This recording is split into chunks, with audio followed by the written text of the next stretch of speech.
this is the application of maxima and minima. So, kulang yan ha. Nakulangan ako ng type. Positive numbers. So, the sum of two positive numbers is 20. Find the number if their product is maximum. So, parang maxima minima yung hinahanap natin dito. So, take note class, in order for us to find the maximum or minimum value of an equation, we need to derive that one and equate our derivative, which is yun, diba? Yan yung slope natin is equivalent to 0. Diba? Yan yung tawag natin last time, no? The derivative of our function or the derivative of our, for example, y is our slope. And then, equate natin is equivalent to 0 para makuha natin yung ating maximum and minimum values for that given function. So, therefore, wala tayong function dito, tayo yung gagawa. So, kaya nga sabi natin kanina na problem solving to kasi we need to solve this one, no? Depending upon our questions. So, first step that we need to do is to papangalanan natin yung mga unknowns natin. So, here we have two unknowns, which is two positive numbers. So, lagay natin let x is equivalent to our first number and yung ating y as our second number. Ayan. So, dalawang numbers daw, no? The next one is we will create two equations or two formulas coming from our problem itself. Okay? So, ang first natin na ma-create na question is yung the sum of two positive numbers is 20. So, ang gagawin natin, no, that is equivalent to x plus y. Diba? Sum of two numbers is 20. Okay? So, x plus y is equivalent to 20. Second natin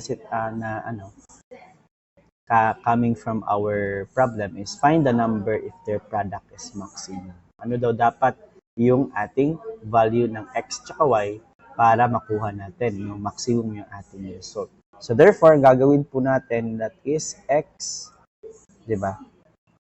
X multiplied by y, dapat yung product niya is maximum. Ayan. Okay? So, dapat marunong kayong mag-intindi ng English, no?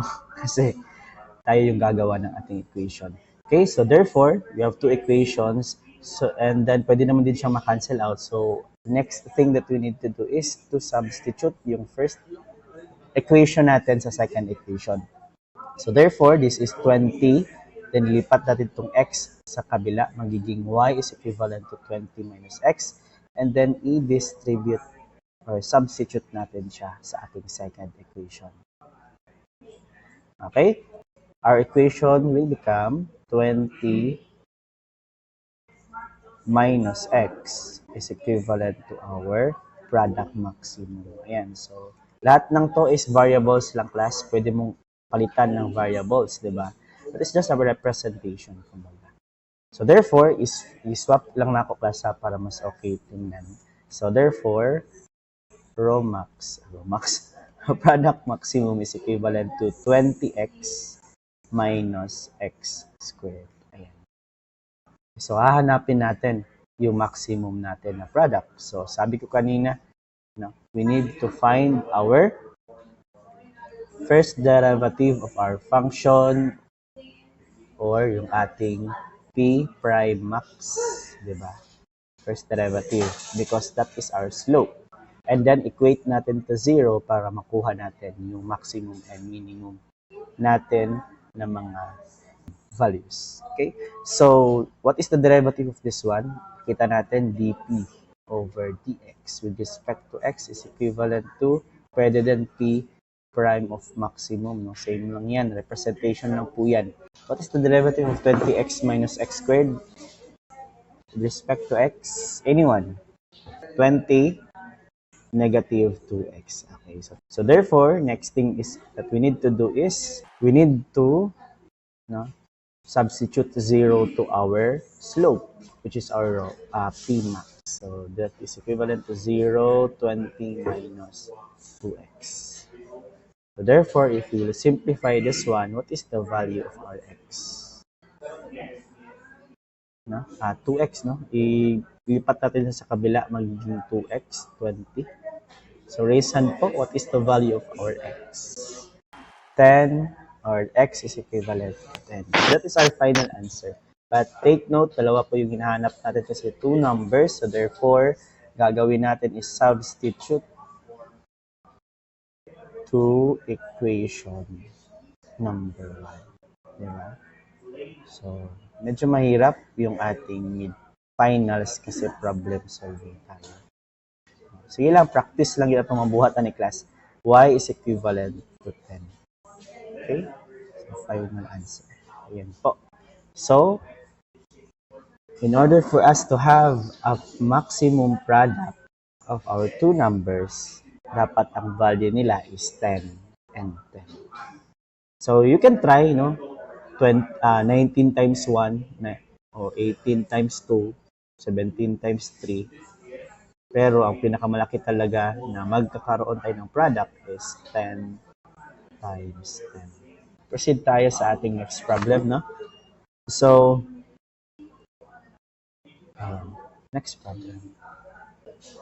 The sum of two positive is 20. Find the number if the sum of their Same kanina, no? 20 yung ating sum ng two numbers. Then, hahanapin po daw natin na ang sum of their squares.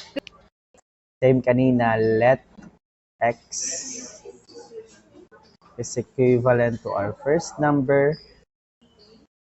Okay. Then y is our second number. Okay, so that is our first step. Next step is gagawa tayo ng mga equation. No? So first equation natin is ito, the sum of two positive numbers is 20.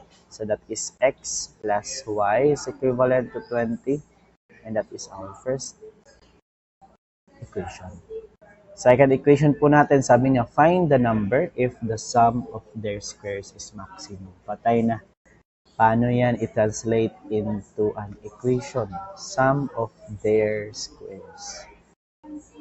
So, kung natay x, square daw nimo, meron tayong y, square mo po yan, sum nila yung ating hinahanap. So, therefore, gagawin natin, kahit anong variable, sum, max, S max, Y max. Same lang na, representation lang yan. Pero ang gagawin ko is C. Wala lang. Gusto ko lang ng C. Wala yung rason, no? So, C max. Ayan. So, that is our second equation. Okay ba? Sum of their squares. So, x squared plus y squared. Okay? So, next thing is we will substitute our equation number 1 to equation number 2 kasi pwede naman din siya. Kasi minsan, hindi mo pwedeng i-substitute kasi mahirap, no? Or hindi siya mag-coincide, kumbaga. So, ito mag-coincide man na siya. So, therefore, y is equivalent to 20 minus x. And we will substitute that one here. Okay, so therefore, this will become x squared. Then, plus 20 minus x squared, then that is equivalent to our C maximum. Simplify lang po natin siya, magiging x squared plus, this is FOIL method, 20 minus x multiplied by 20 minus x. So, mentally na lang natin isolve, no? Kasi 20 times 20 is 400. Negative x times 20 is negative 20x minus negative 20x, magiging negative 40x. Diba? Full method, then mentally ko lang siya ni-solve. So, negative x multiplied by negative x is positive x squared. That is equivalent to our C maximum. And then, gagawin natin is simplify. Mayroon tayong dalawang x squared. No? Iuna lang natin yung mayroong mga yung C max, diba? So, C maximum is equivalent to x squared plus x squared is 2x squared minus 40x, then plus 400. So, therefore, this is our equation number 3. Diba? So, same po kanina. In order for us to get our maximum and minimum values, we must equate or we must solve for our first derivative of our function, or also called as our slope. Then, equate natin siya into 0. Okay? So, therefore, the derivative of our c with respect to x is equivalent to, or same lang sa c max. Again ha, kuha lang na siya representation. Okay, so punta tayo dito, raise hand. What is the derivative of 2x squared? 4x, yes, that is 4x. Thank you. Then, how about negative 40x? Anyone? 40. Pero may negative, no? So, negative 40, then si 400 is 0. So, therefore, that is our derivative. So, lagay lang natin sa dulo. Sabit natin kanina, in order for us to get our maximum value, we must equate yung C max natin is equivalent to 0. So, with that, ang kukuha po natin yung ating x, which is equivalent to, ilan na siya, class? Balik sa PCAS. What is 40 divided by 4? Yes, negative 10. Pero take note, pag transfer mo is positive naman siya. So, divided by 4, that is positive 10. So, mali lang siya sa sa sign. Okay. Kuha na natin si x. So, therefore, next step is to find our second number. So, therefore, substitute lang po natin. No? Substitute to our equation number 1. Yes. Therefore, substitute natin yan. This will become 10 plus y is equivalent to 20. And so that is equivalent to 10. So that is our answers. Okay. So what if lang ha, what if hinahanap, what is the value na maximum? No? Ito ba? Ito, yung kanilang sum of squares. Then, hinahanap yung value ng sum of square nila. So, paano yan? Again na, hindi siya hinahanap, pero what if hahanapin natin siya? So, ang gagawin lang po natin is i-substitute lang natin yung ating x tsaka y dito sa ating equation, which will become x squared plus y squared is equivalent to 10 squared plus 10 squared. That is equivalent to 200. So, therefore, if hinahanap lang, so yung ating sagot is 200. Paki-screenshot po because that is our final answer so that we can proceed sa ating next problem. Proceed tayo. Ayan. Find the number if the product of square of the one and cube of the other is a maximum.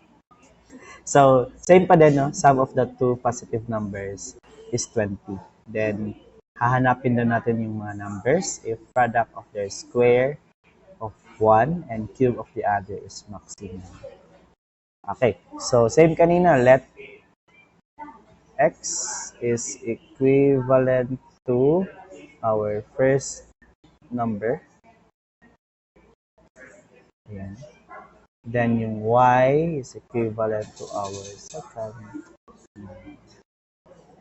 Okay?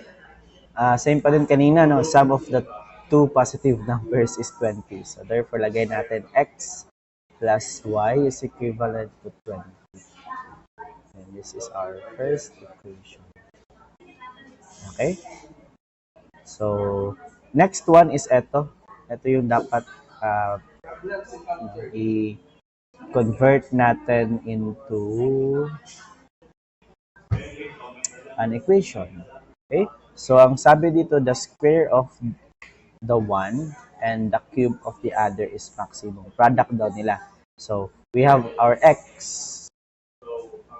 Square daw niya. Then, yung y, cube daw niya. Then, yung kanilang product. P, pwedeng P. Gawin ko lang S para, wala lang, gusto ko lang ng S. Is maximum. Okay ba? So, what if, sir, na interchange ko y cube tsaka x, sorry, baliktad. Y squared, then x cube.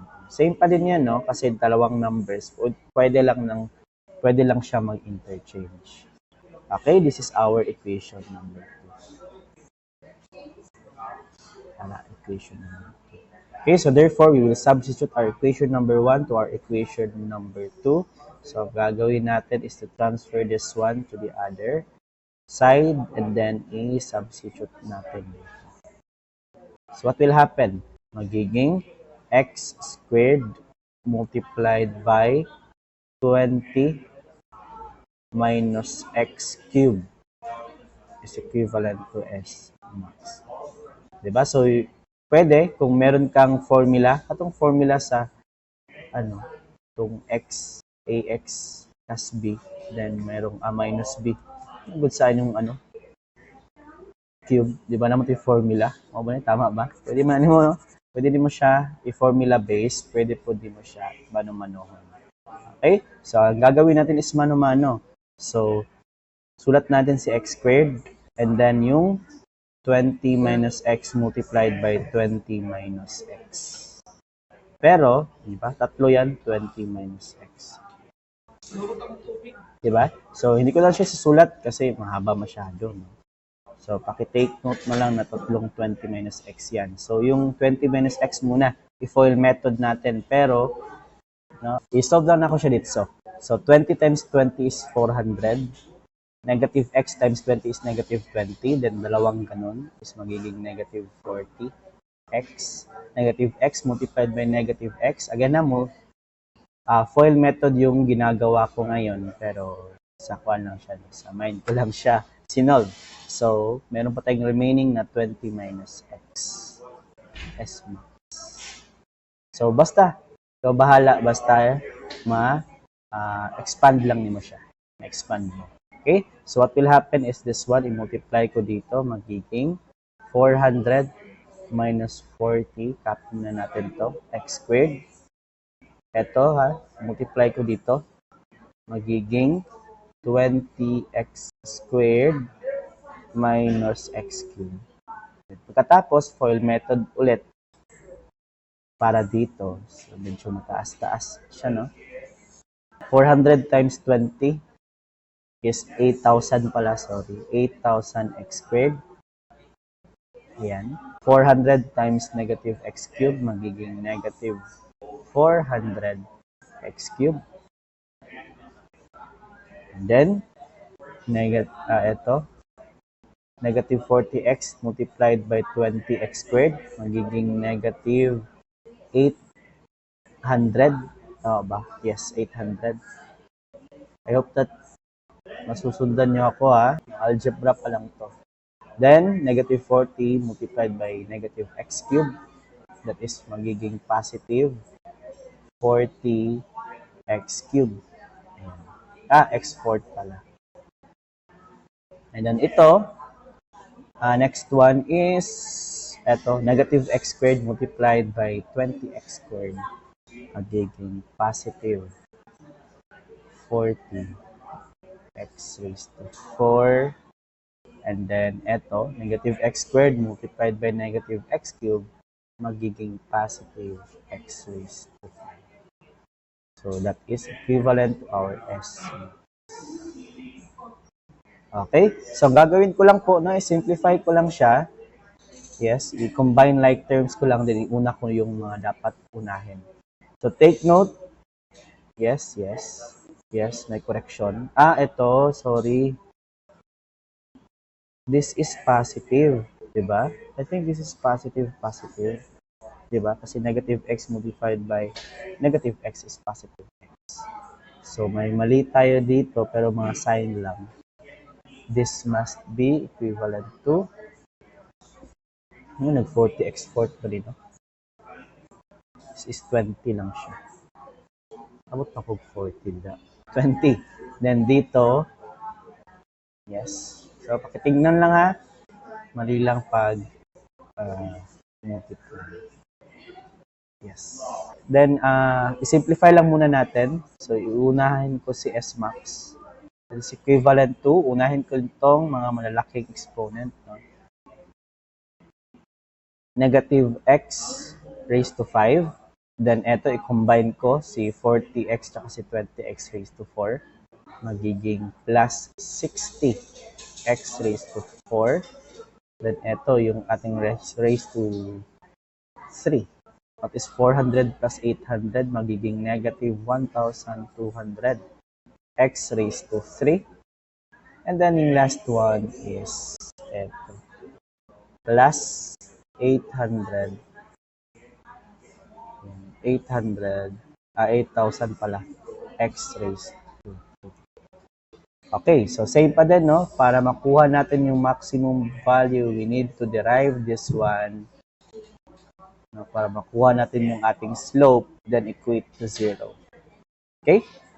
So, this will become S prime maximum. Ayan, kasi derivative na siya. Or ds over dx. Ayan, with respect to dx.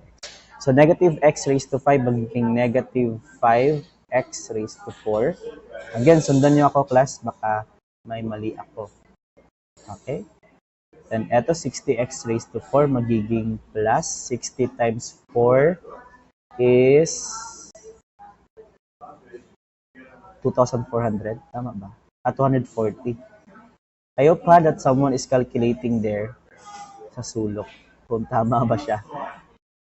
Then, this one, 1, 2, multiplied by 3, magiging negative 3,600 x raised to 2. Tama ba? So, thank you. Tama. Dapat raised to the power of 3 na siya kasi minus 1 tayo sa exponent. Ayan. Okay. Then, eto, magiging 16,000.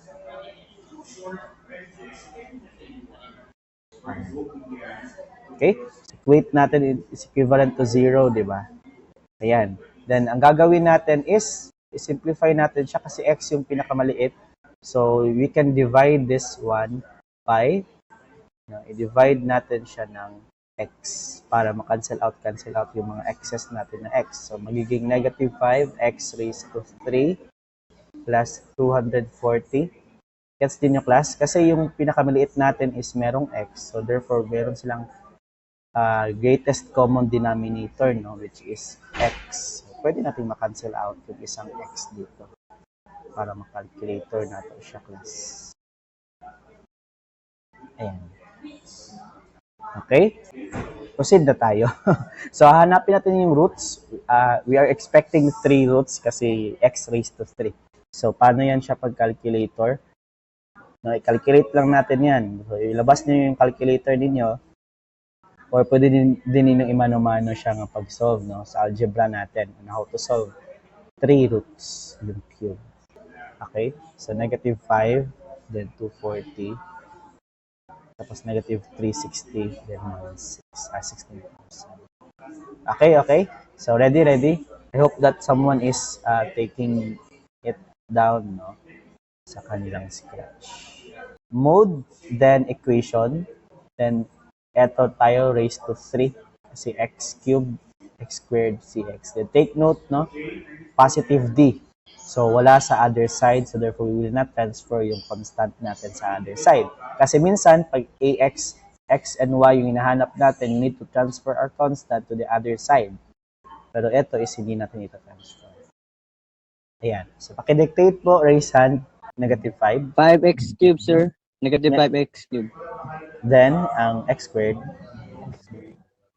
240, sir. positive. X squared. Opo. How about our x? Negative 3,600. Then, last one is yung ating d. 15,000. Okay. Positive, 16,000. Yes po. Okay, so therefore, our answer is 8 and 20. Dalawa lang, pero we are expecting, di ba dapat tatlo? Kasi x cube tayo. So, tingin niyo ano yung pang tatlo natin? Okay, so Zero. x, yes, 0. So, x sub 1 natin is 8. Then, x sub 2 natin, kama na lang siguro. Pwede na, x sub 2 natin is 20. And x sub 3 natin is 0. So, mamimili tayo sa tatlo, ano yung dapat na answer ng ating x. Diba? Kasi hindi lahat dito. Hindi itong tatlo yung final answer natin. Mamimili lang tayo ng isa. Okay. So, first one is si x is equivalent to 0. Pag 0 siya, yung ating value, then y is 20. So, therefore, y cubed, no, medyo pan siya kaya 0 man god is not, no, dili siya ma-consider as answer kasi tawag dito is two positive numbers. 0 is not a positive number. So, therefore, crush out natin siya. Hindi siya pwede. Si 20, hindi din pwede. Kaya if yung x natin is 20, therefore y is equivalent to 0, sabi niya yung dalawa dapat is positive. So, hindi siya pwede.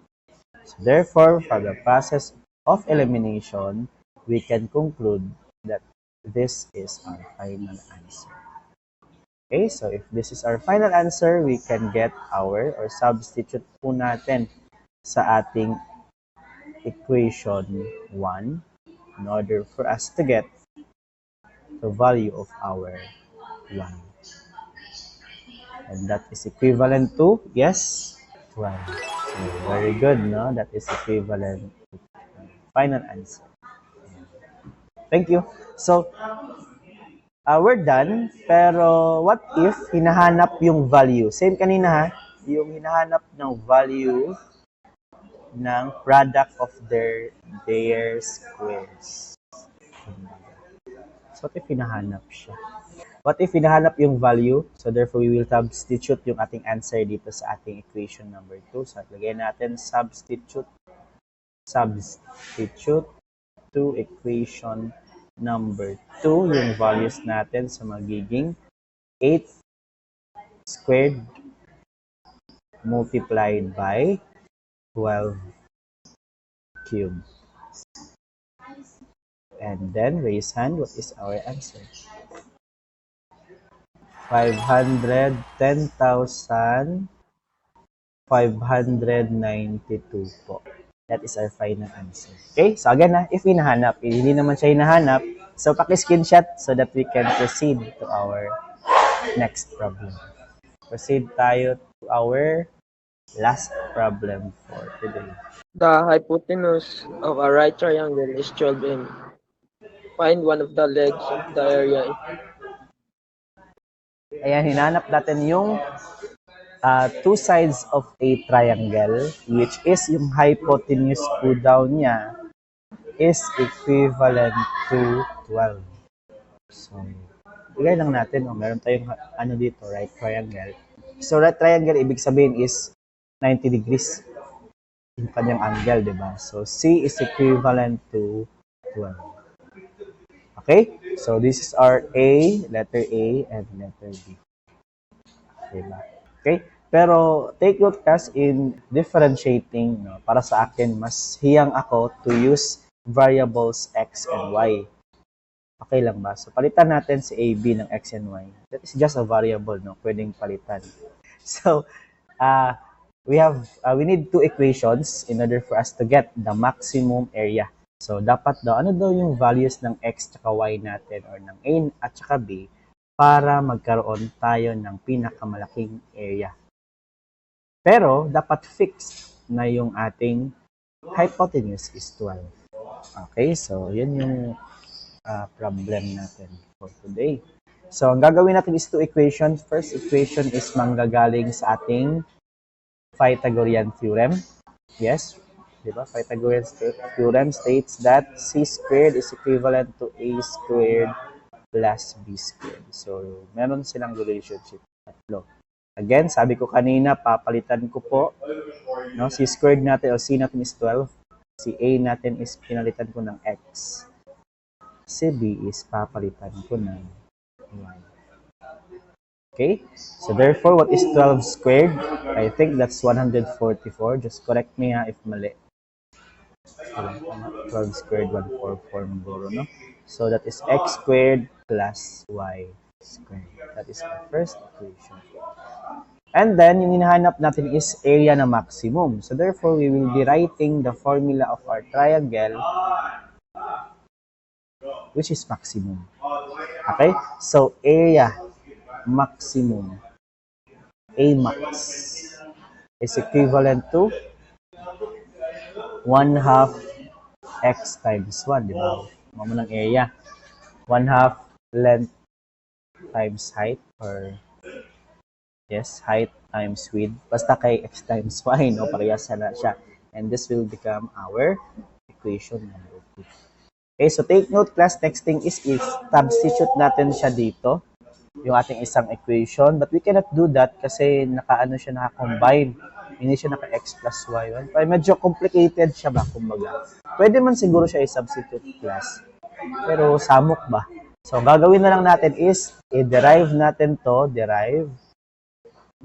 Then, i-derive din natin to separately. Pagkatapos natin silang i-derive dalawa, is i-combine natin sila. Okay, so try natin. So, A maximum is equivalent to 1/2 xy. Diba? Then, dapat, diba, ang gagawin natin is A prime maximum para makuha natin yung ating first derivative of our function, which is our slope, and equate it to 0 to get our maximum values. Ang problema lang po is nagkadikit si x tsaka si y. Diba? So, if magkadikit sila, then we cannot simplify this. No? We cannot simplify this further. So, therefore, anong ibig sabihin yan? Kasi pag dalawang variable yung ating i-differentiate. Yes? What topic is that? Anong tawag sa process if we have two variables na pag-differentiate? Implicit differentiation, sir. Yes, yan, exactly. So, implicit differentiation yung gagawin natin dito. Then, as we all know, this is a product rule. Ano po yung formula ng product rule natin? So, kaya nga sabi ko sa inyo, even though na nasa finals na tayo, wala kayong takas sa prelim and midterm topics natin. So, ano yung formula ng ating product rule? So, ako na lang siguro, no?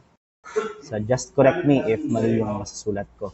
Product rule is equivalent to the function of x multiplied by the derivative of our function of g of x plus, then copy natin si g of x multiplied by the derivative of our f. And then take note lang na implicit differentiation yung gagawin natin.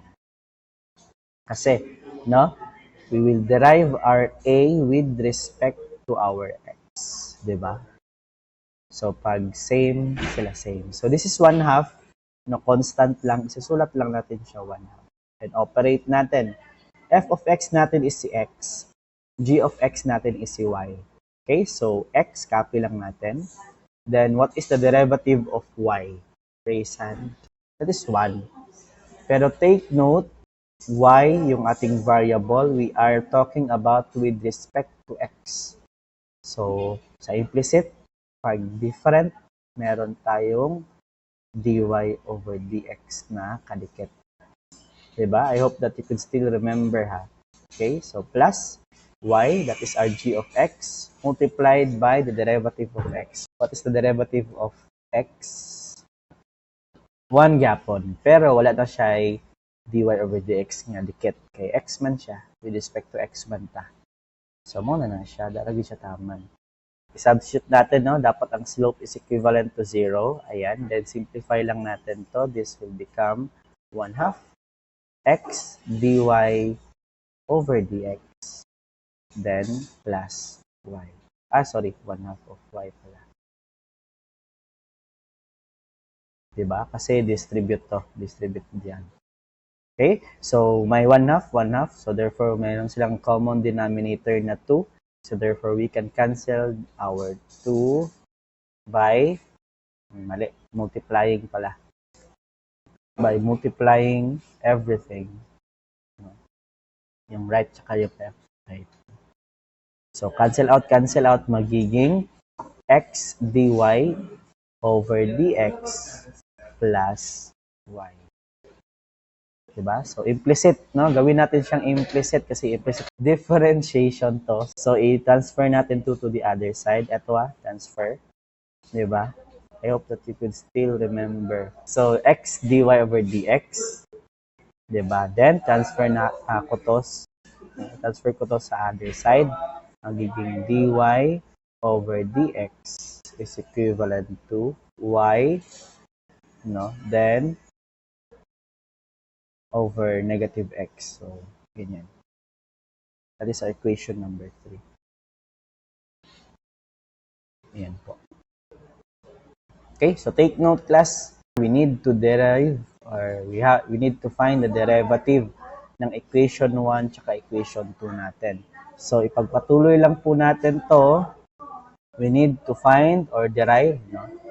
Derive equation 1 with respect to x, no? So, same pa din kanina. So eto, equation 1 natin, derivative niya. So raise hand po, what is the derivative of 144? Yes, 0. So 0 po siya. Again na, focus tayo dito sa equation 1. How about the derivative of x squared? 2x siya. So how about the derivative of y squared? Yes, 2y. Pero kulang, di ba? Kasi we are talking about with respect to x. So therefore, meron siyang kadugtong na dx over dy. Ay, baliktad. dy over dx pala. Ayan. Transfer natin to the other side. No? Implicit differentiation kasi. 2y dy over dx is equivalent to 2x. Transfer natin to the other side. Magiging dy over dx is equivalent to 2x or negative 2x over 2y. Merong 2 silang dalawa, so therefore we can tawag dyan, simplify. dy over dx is equivalent to negative x over y. And this is our equation number 4. Diba? So, next thing, diba, sabi ko kanina, we have equation number 3, equation number 4. And next thing that we need to do is substitute. No, pag-isahin natin sila. Equation number 3 to equation number 4. So, eto po, dy over dx is equivalent to negative y over x. dy over dx is equivalent to negative x over y. So, same sila, dy over dx, dy over dx. So, pwede natin silang idugtong. So, magiging negative y over x is equivalent to negative x over y.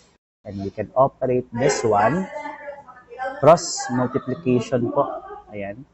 So, magiging negative y squared is equivalent to negative x squared. So, same sila negative. Therefore, we can reduce that one into positive.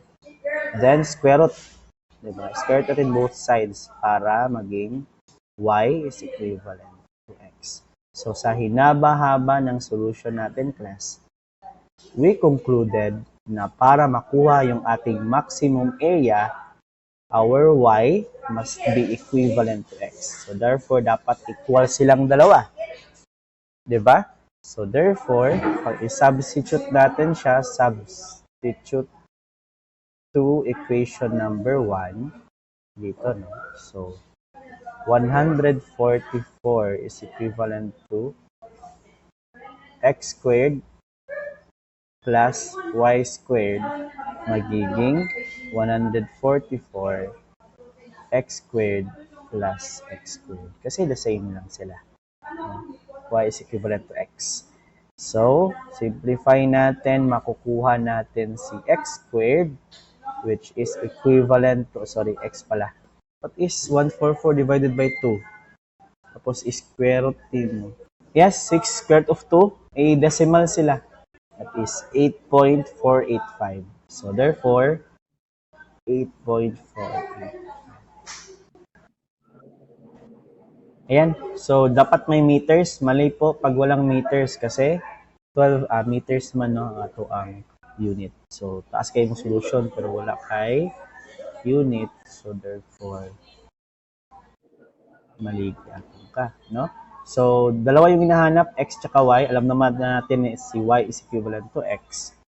So, yan yung ating final answer. Okay? So, therefore, class, pag-usapan lang natin, if makaka-encounter ka ng ganitong problem, no, the same dito, find the hypotenuse. For example, binigay, hypotenuse is 12. Para magkaroon ng pinakamalaking area, y is equivalent to x. So, if alam mo na ito na concept, no, you don't need to Hindi na yan kailangan lahat. Diba? Kasi alam mo naman to.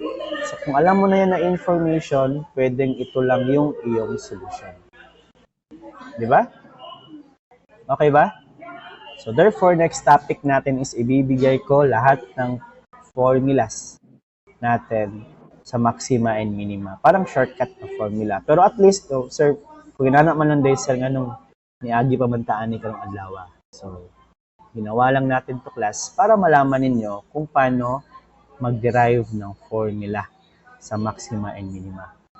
Kasi not all the times na merong formula yung ating problem. Minsan, ikaw yung gagawa ng formula. So, kung ganito, may formula yan siya. Pag ganito yung ating problem, formula niya is y is equivalent to x. So, if alam mo na yan na information, ito lang yung solution mo. No? Gamay ra kaayo. Kaya wala pa man takabalo, so gipakita na ko, no? Pinakita ko sa inyo paano siya naging ganyan. So, goodbye class again. See you next week.